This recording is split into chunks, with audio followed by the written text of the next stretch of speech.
Good evening all, and welcome. There are some things in this world that we simply cannot explain. I hope you're ready, because tonight we are venturing into the world of the paranormal. Get comfortable and let the darkness take control.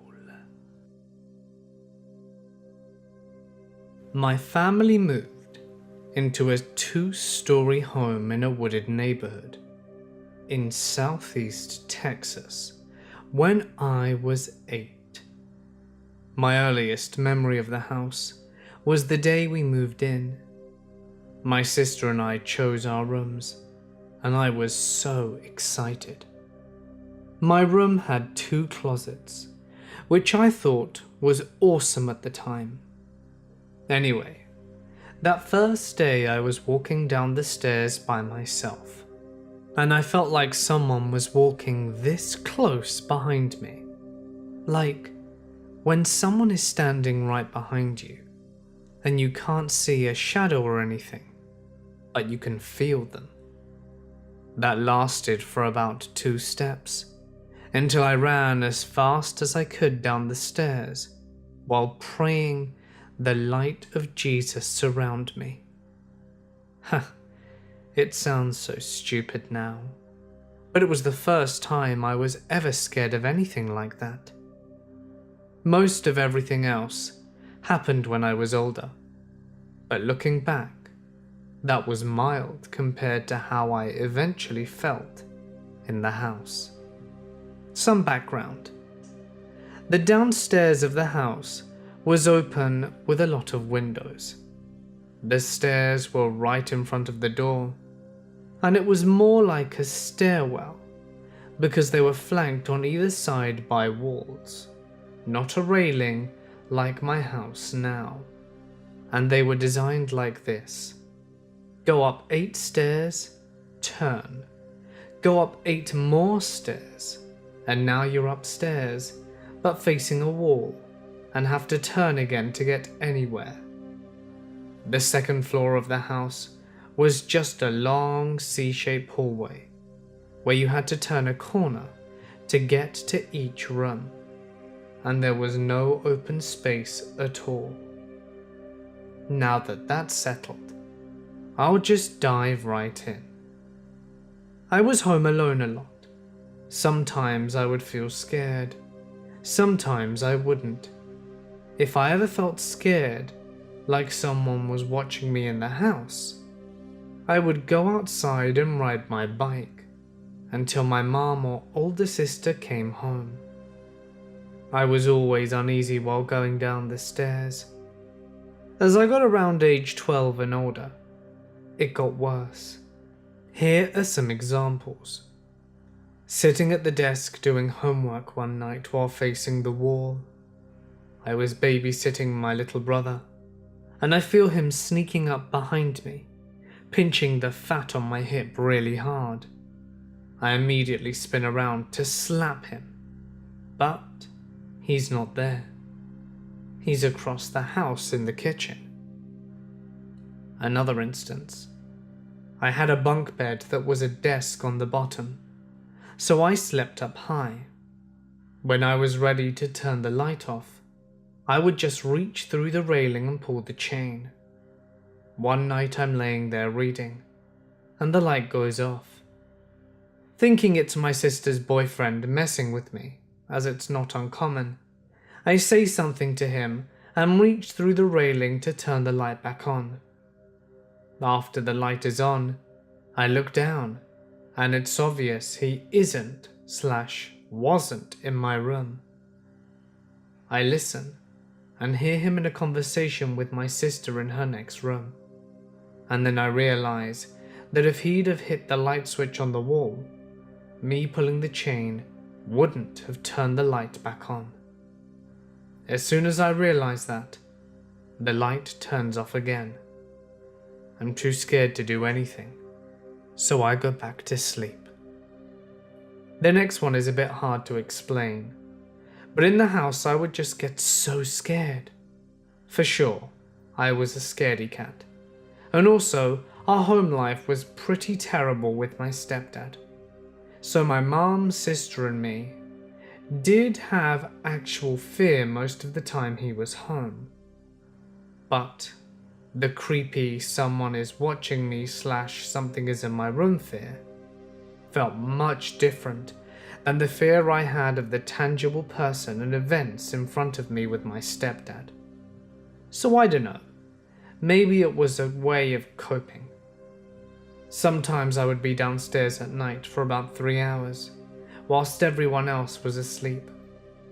I'd just be watching TV or whatever, when all of a sudden I would feel so scared that I couldn't even turn my head, like something was right on my shoulder or my neck. I would call the house phone from my cell phone, so my mom would wake up and come downstairs to get me. This was happening when I was about 15. This one isn't about me, but my mum.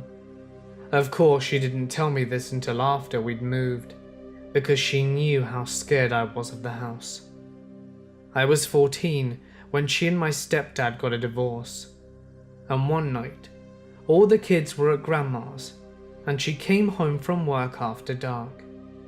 She was scared of him being there waiting for her, so she checked all the rooms, closets, and under the bed, and closet under the stairs, which, by the way, had a manual lock on the outside doorknob since before we moved in, even the attic. When she got done with the attic, she came downstairs, and all my brother's toys were going off. She had to take the batteries out of them to make them stop. Speaking of the attic, screw that attic. It was right outside my room, and I used to freak myself out imagining how scary it would be if I heard something walking around up there, since my bed was so close to the ceiling. Of course, I never actually did hear anything, but you could not pay me $1 million back then to go into the attic. Even helping out with getting Christmas decorations when my whole family were there together participating was a hassle. I couldn't be the one to actually go up, and it gave me the worst gut-wrenching vibes just looking in there. I would walk down the hallway to where my room was, but just had to run past that underneath part of the attic door. And I was not a childish teenager. I had a job, boyfriend, all of that. I also used to catch things in the corner of my eye. All the time. It seems like I was always glimpsing something and immediately looking over when nothing was there. Little black bugs or wisps, sometimes bigger black things, moving, but always out of the corner of my eye. This never happened at school or at my friends' houses. There are also so many seemingly insignificant events that happened more and more, especially as I got older. Lights turning on and off, things getting lost, constant noises in the house, and having my hair and neck touched, and all of that. On the top of feeling like someone who really just hates me is watching me the whole time. Sometimes I would drive home from school and just couldn't bring myself to go inside, knowing that no one else was home. I would drive around or sometimes sit in my car and wait. Eventually my mum got a new boyfriend across town, and I spent as much time as I could over there.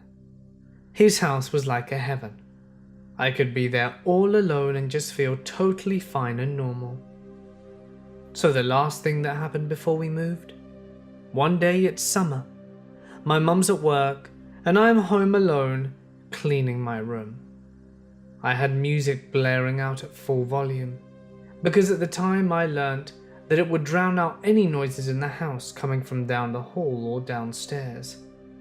I had a big bag of trash that I was carrying through the hallway to take downstairs, and every time I walked down the hallway, I would always look in my mum's room on purpose, because there was a mirror in her room facing the door. and if I didn't look in the mirror on purpose to watch myself pass by, I would see my reflection passing in the corner of my eye, and it would spook me. I know I was weird. I had anxiety and was a teenager. So I leave my room, run past the attic, look at the floor until my mum's room, look up to see myself in the mirror, but I don't. Her doorway is blocked by this tall black hole. I call it a hole because it had no substance, but even though it had no substance, it was there. The hallway was so freaking narrow, I'd almost walked right into it. It was so close to me that in that split second of looking at it and being close to it, I felt like my family had died and God wasn't real. You know those disappointing and horrifying feelings that you feel right in your gut? I felt it, as if I'd seen something really scary or gory that I did not mean to see. I hope that makes sense, but needless to say I was beyond scared. And in a split second I dropped the bag, ran down those stairs like I was running for my life, and I really felt like I was, and straight out the front door. I had my cell phone in my pocket, so I called my mum hysterically, and she left work immediately. Even if I didn't have my cell, there was no way I could have gone back into that house. I would have gone to a neighbour's. So I was never left alone in the house again. For the rest of the summer before we moved, if I had to be alone in the house, I just wouldn't let it happen. I would walk around, sit on the curb, drive around until someone came home, stuff like that. My mum and sister would sit in the bathroom with me while I took a shower and blow-dried my hair, because I didn't like how loud the hairdryer was and that I couldn't hear if something was sneaking up on me. And I didn't like it that I had to close my eyes whilst washing my hair. I was definitely traumatized by the house. We moved into a house in a neighborhood that was just across the street from my old neighborhood. Even being that close, I was completely fine in the new house. Immediately after moving, everything pretty much stopped. The worst I ever got was the heebie-jeebies, and I can now shake it off easily. Now it's 10 years later, and I'm completely normal. So a couple of years ago, my mum confessed to me that she was also scared in the house a lot. And the whole time, she knew the previous owners had moved because the husband had committed suicide by shooting himself in one of the upstairs rooms. However, I really don't believe in human ghosts. I'm more likely to believe that there is some shit out there that's older than humanity, or from a different dimension or what have you. And for some reason, I really don't think that poor old man's ghost was the thing I faced in the hallway that day. My mum's friend at the time thought it had to do with Native American bad spirits or something, as our region was known to be Karankawa territory a long time ago. I don't know why he thought that, but there are a lot of possibilities. Who knows? When I was 11, and my younger brother Ryan was 7, our parents divorced, and we went to live with my grandparents on a farm in Iowa. My brother and I loved it there, and had adjusted well.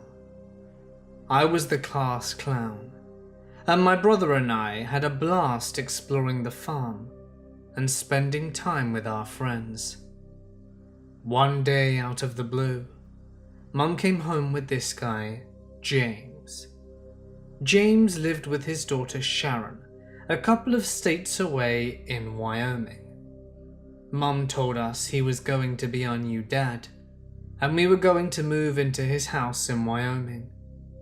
We didn't even know she was dating anyone, and within a few weeks, she had pulled us from school and we were living in James's house with his daughter Sharon, who was 17.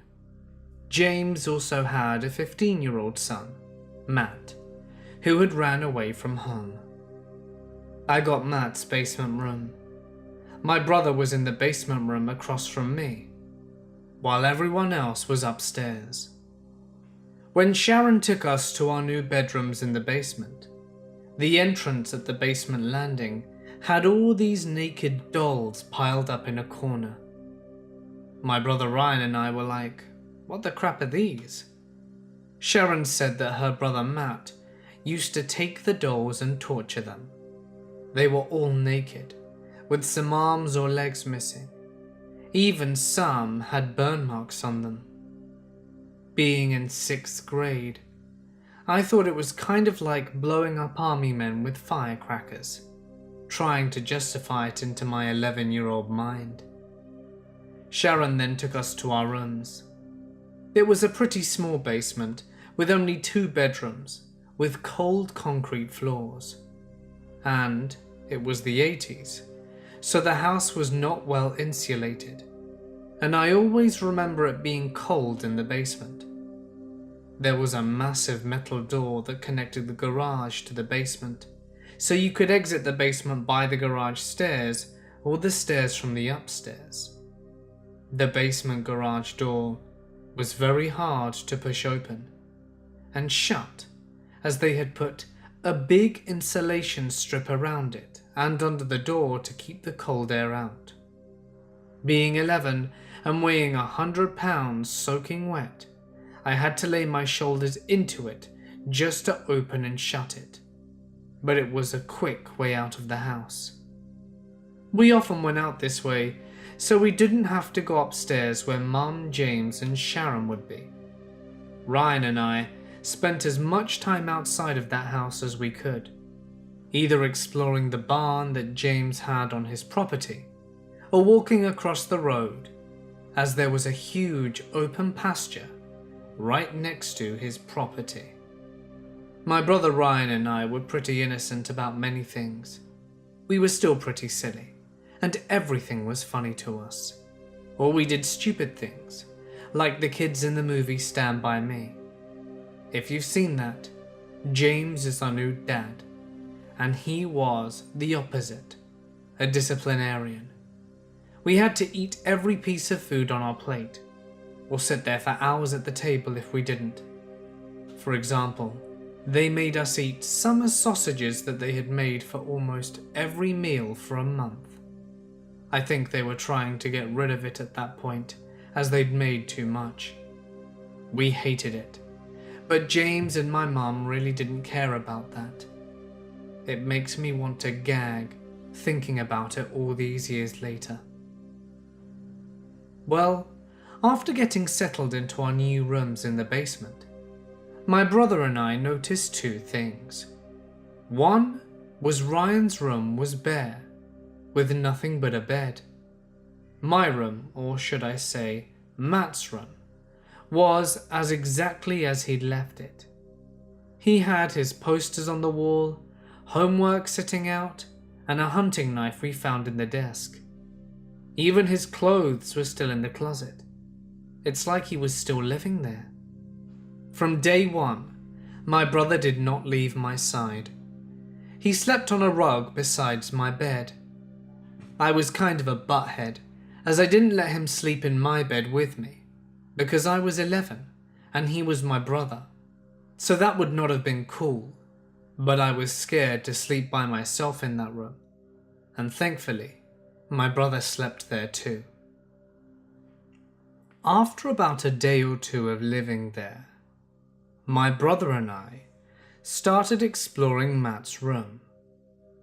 He had a locked box that we had found that we couldn't find the key for. We were searching everywhere we thought we could find the key. We pulled out the bed and found that Matt had cut a hole in the back of the bed's headboard. I thought for sure the key would be in there, but instead we found these life-size cardboard cutouts of naked women. Matt had meticulously cut out these centerfolds, as it was the 80s, from magazines, and glued them on these cardboard pieces that matched the images. There were several naked cardboard women, that he must have taken out and used played house with, or whatever he would do with them. We found other things that young kids should never see in that room in the basement. Some really jacked up books on bondage and other stuff. We had no idea what any of it was at that age. We never did find the key to the box. My brother Ryan and I were scared that we would get caught with these things, and we were too afraid to tell anyone because nobody in that house liked us, not even our mother. So we hid them back in the headboard of that bed. At night, I would go to bed sometimes and I would dream about naked women in cardboard shapes coming after me, as I hadn't hit puberty yet. These were bad dreams, not good ones. About a month into living in the house, everyone was fighting. Mum and James weren't getting along. Sharon hated my brother and I, and James and I hated her as well. My brother was a stubborn kid, especially about the food thing. When James would make him sit there for hours at the dinner table until bedtime, we felt like we'd won a victory over James, because Ryan would hold out for so long without eating the sausage. But then James found our weak spot. He found that Ryan slept in the same room as me, and started making Ryan sleep in his own bedroom. Once separated into sleeping by ourselves, I felt scared and lonely. Ryan had it worse. He had nightmares about Matt coming to kill him. One night, Ryan was screaming, and I ran into his room and found him covered in blood. He said Matt had tried to kill him. My mum said he had a bloody nose while he was dreaming. He got a lot of bloody noses after that winter, and the air in the basement was cold and dry. My brother and I found a way around being split up though. After James made sure Ryan was in bed and not in my bedroom, Ryan would sneak into my room and sleep. He would go back to his bedroom in the morning before anyone woke up.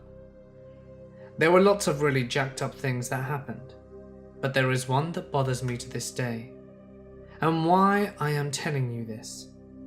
I was playing by myself on the garage steps with my army men. I had opened the big heavy metal door and was just playing with the army men.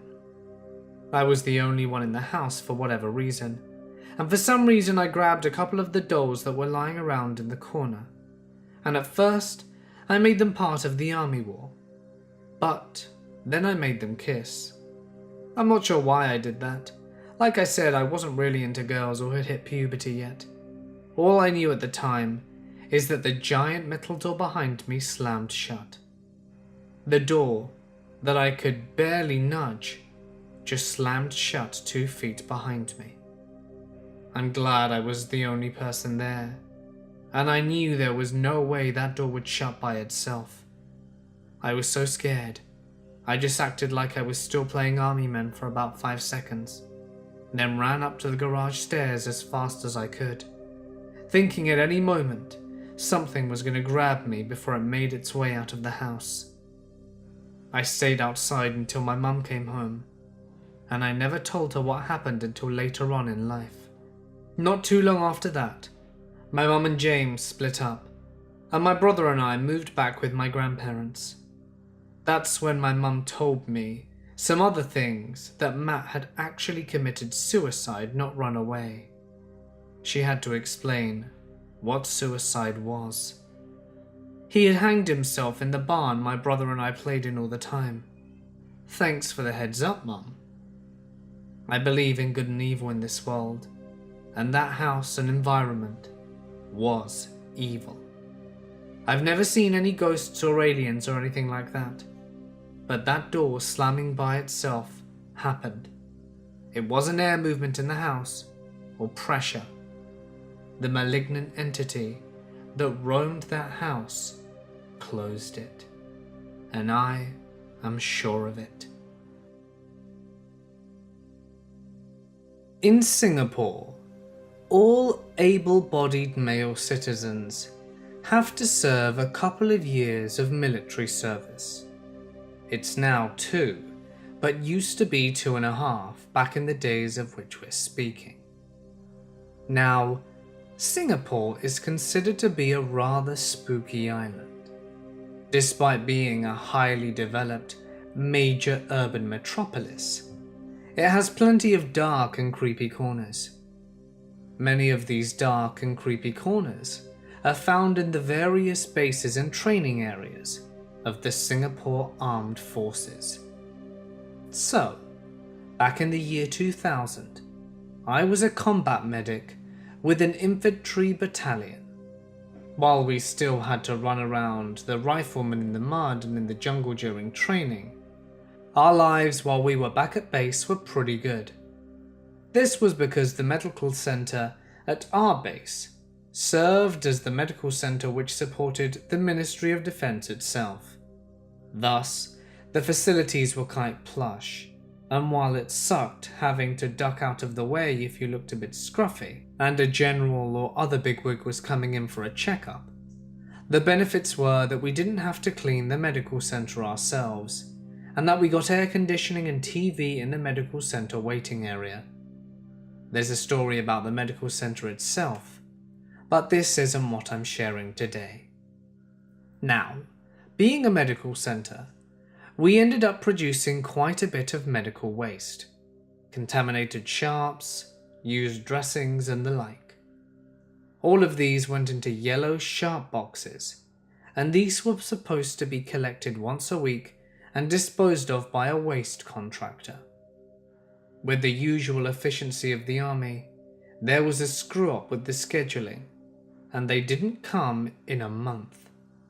So far this wasn't an issue. The sharp boxes were piling up full of bloody needles, but honestly they didn't take up that much space, so we stacked them discreetly at the back of one of our treatment rooms. Unfortunately, it was around this time that a newly incoming bigwig with too much time on his hands decided that he wanted to conduct a series of inspections of the medical centers. Sharp boxes piling up undisposed of wouldn't reflect well on the staff sergeant in charge of the medics, so he told us to get rid of them. How? We asked. I don't know, make them go away, keep them in your bunk. Our bunk was 2 floors above the medical center, and it was honestly quite awesome for any army barracks. As medics, we weren't under the direct chain of command from the infantry officers, so none of them bothered to come and inspect our bunks. As a result, we had it set up to our liking with a TV, stereo and PlayStation in the corner, as we used to hold serious crash team racing tournaments. The bunk itself was a large room, with windows along one wall, facing outside, and another set of windows and a door on the other side facing the corridor. We covered the corridor windows all over with newspaper so no one could see in, and the remaining 2 walls had beds in our cupboards at the intervals, around 12 beds in all, 6 to each wall, and the PS, stereo and TV were all in one corner along the corridor wall. We ended up piling up the sharp boxes at the other end of the room, under the outside window. A number of the Malay medics weren't very happy about the situation, because according to their traditions, blood and other bodily waste in a living space invites unclean spirits in. Anyway, there was no choice, as our staff sergeant would have made our lives miserable if we hadn't have got rid of the boxes, and we wouldn't just dump biohazard waste in the trash. The problem started that night. A number of guys experienced sleep paralysis. Among them were the guys who had protested about the boxes, so I dismissed it as mass hysteria initially. The second night, I woke up to hear music playing. This wasn't unusual, because a lot of the guys would sit up smoking and playing cards until about 1 AM or so. I had little interest in cards, so I'd sit up with them for a while and go to bed by midnight after a final smoke. Usually the buggers drifted off to bed without turning the radio off, so more often than not I'd wake up at 3 a.m. and go turn it off, before going back to bed. There was another bed between me and the radio, but that guy was a very sound sleeper, and it never bothered him. So that night I woke up at 3 with the radio playing softly, but irritatingly as usual. I was gathering the energy to sit up and get out of bed, when I realized two things. First of all, the room was cold. Not cool, cold. There we were, 1 degree above the equator, in June, in a room cooled only by fans, and it felt cold. Secondly, the radio was changing channels. This wasn't a set with remote controls or anything. It had a solid slider which you moved to change frequencies. It wasn't just moving up and down though through the channels. It was pausing on certain stations, not just the English language stations which we all listen to, but the oldie stations, featuring classical Malay and Chinese songs from the 50s and 60s, like an old man trying to find a channel he liked. I still figured that it was one of the guys listening to the radio in the dark for some reason, so I sat up and looked over. There was no one in front of the radio. It was dark, but there were some lights filtering through from the street lamps outside, and from the corridor. I would have at least been able to see a silhouette if anyone had been there. Nothing. Just a frigid room with a radio which was changing channels by itself. I noped out of there, pulled the covers over my head and went to sleep. The next morning at breakfast, the sound sleeper in bed next to me came up to me, and he looked worried and tired. When I asked him about it, he said, "Did you hear it too?" He refused to say anything else about it. For reference, I am a 22-year-old female, but this incident happened to me when I was 8. I do 100% believe in the paranormal, but I do not go to graveyards at night or allegedly haunted buildings, and I definitely do not play with Ouija boards. So yes, I believe that spirits exist, but I will not go looking for them. I prefer to let them be. I'm actually petrified of the paranormal, and to be honest, many people don't understand why. Let me give you a bit of background before starting with the incident that occurred to me. My grandpa was diagnosed with cancer when I was 12. The tumour had been growing near his stomach, and had disguised itself by looking like my grandpa had a beer belly. However, it was actually a tumour the size of a soccer ball. He was told he only had a few months to live, but he was a very strong man and was willing to fight through it. He ended up living for 6 more years, and I remember how he could not do anything without assistance, including eating. A few days later, he passed away in his own bed. He had insisted that he die in his own home and not in a hospital. The day he died, my mother told me to go see him. She had a feeling that he wasn't going to survive for much longer, and it turns out that she was right. Unfortunately, by the time I arrived at the house, he had already passed. I walked into his bedroom and saw my grandpa lying on the floor. This was the first time I had seen a dead body. My grandma was absolutely beside herself, in hysterics, and for a few days after, she was not dealing with the death well, crying every time his name was brought up at family dinners, when we would acknowledge that he was still with us in spirit. She would make gruesome comments, where she would say that she doesn't think life is worth living without my grandpa, and that she should just slit her wrists. Things only got worse. 3 months later, my grandma was diagnosed of colon cancer.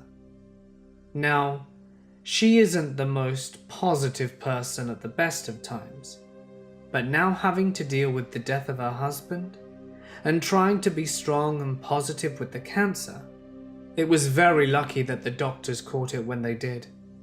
It was a small tumor, and it wasn't an aggressive type of cancer either. The doctors recommended that she have surgery done to remove the part of her colon where the tumor was to prevent it from spreading. After the surgery, my grandma was very weak, not being able to walk properly and struggling to hold things with sturdy hands. My mother and aunts would come and visit and take turns sleeping over so that she wouldn't be alone, and in case something were to happen due to her condition. A few weeks after, my mother asked if I would sleep over, as she and my aunts were tired and needed a break. This may seem a tad harsh, but you have to understand that my gran is a very difficult person to be around for too long. Her negative attitude all the time is emotionally draining, and I honestly don't know how my grandpa dealt with her, but nonetheless, we love her. And as I said, that I would sleep over and make sure that she was okay. These sleepovers became a constant thing for the next few weeks, where I would sleep over every Friday night. They were actually quite enjoyable, and I began to bond with her. I would choose topics to talk about that wouldn't turn into emotional breakdowns or heated conversations, and this helped me learn how to deal with negative people. Let me give you a quick layout of the house to understand this story better.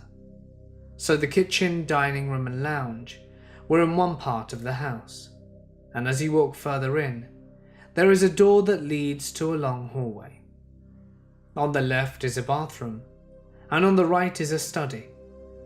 As you walk further, there is a spare bedroom on the right, continuing down to the end of the hallway, and you have to turn the corner to your right to enter my grandma's bedroom.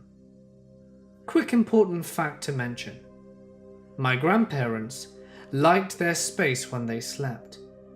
They had 2 queen-size beds pushed together to look like one king-size bed. Another important thing to mention is that my gran and my grandpa needed to sleep in complete darkness, and I mean no light coming in from any corners of the room.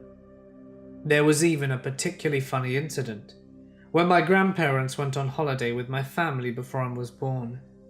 My grandma's brother was trying to find the room my grandparents were staying at in the resort. She told him the number of the room, but when he arrived at the room, he called her and said that it can't be their room because it looks like it's under construction. This was because my grandparents had taped black dustbin bags onto the windows because the curtains were too thin and the light was coming through into the room. I mention this story just to give you an idea of how extreme my grandparents were about sleeping in the dark. Okay, now let me give you the layout of the room. As you walk in, there's a flat screen TV on your right, and the bed's on your left, directly facing the TV. As you walk towards the bed on your left, there is a walk-in wardrobe, but no door to it. At the end of the walk-in wardrobe, there is a door that leads to the bathroom. Now that the layout is complete, I can get on with the story. One Friday night, I was sleeping over as usual. I was in my grandpa's side of the bed, and my grandma was in hers. We watched some TV, and chatted about how I was doing in school. And she told me about the YouTube videos she liked to watch, that were basically babies and puppies playing with each other. Once we finished chatting, we turned off the lamps and went to sleep. A few hours later, I woke up because I saw a light coming from down the hallway. I was very confused as to where this light was coming from. The light got brighter and moved as if closer to the bedroom. And finally, This light floated into the bedroom and hovered in front of the TV. I sat up, and my eyes widened as I stared at the glowing orb. I was in absolute shock, and I froze. After a few seconds of staring at the floating ball of light, it flew at me with immense speed, and before I knew what was happening, the orb had pushed me down and was on top of me. I could not move any part of my body except for my eyes and mouth. I tried to scream, but nothing came out. Not only was I paralyzed, but while this orb was hovering over me, I had this intense feeling of tingling all over my body. I felt like there was electricity coursing through me. So I just lay there completely helpless, praying that this would end soon. After about 5 minutes, the orb disappeared, and I could move and talk again. I spent the rest of the night in my grandma's bathroom with the lights on, and closed the door so I wouldn't wake her. The next morning when it was light, I got back into bed, and she complained how she didn't sleep well because of the light from the bathroom was bothering her. I didn't mention what had happened, because I didn't want to scare her. So I had breakfast with her, and went straight home. This all started when I was about 7 years old. I had just moved out of my sister's room, and was sleeping alone in my own room. I fell asleep pretty easily. Note that my door was open, but my parents didn't want it closed for the first few nights.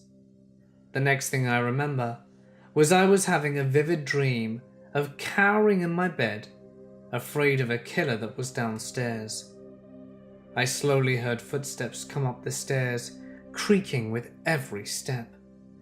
The killer had finally made it to my doorway, and he looked like a huge shadow figure carrying a knife. He stood in my doorway for about 10 seconds, and then started to yell at the top of his lungs. I woke up for a split second after he began to yell, and it jolted me awake. As I was slipping between dreaming and consciousness though, I noticed the shadow man begin to slam my door. And just as I became fully conscious, the door in my room slammed shut. It was as if the shadow man slammed it in my dream, but also slammed it in the real world. I was petrified, and my parents came running into the room. To this day, they think I did it, but I didn't.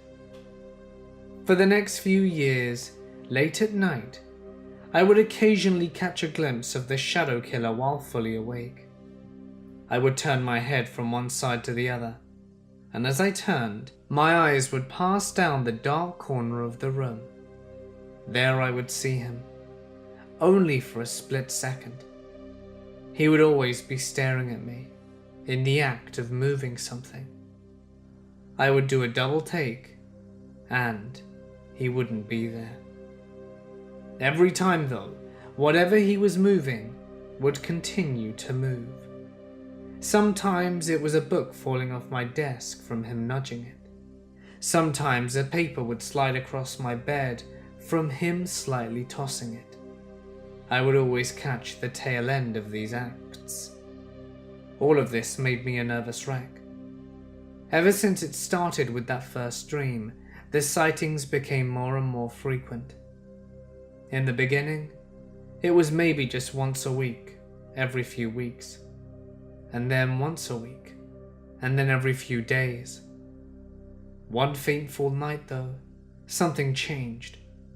I saw him like usual, in the dark corner of our dining room, which was a very large room, while I was coming down from upstairs. Like always, my glance shot right past him, and I went to double take. Only this time when I looked back at him, he was still there.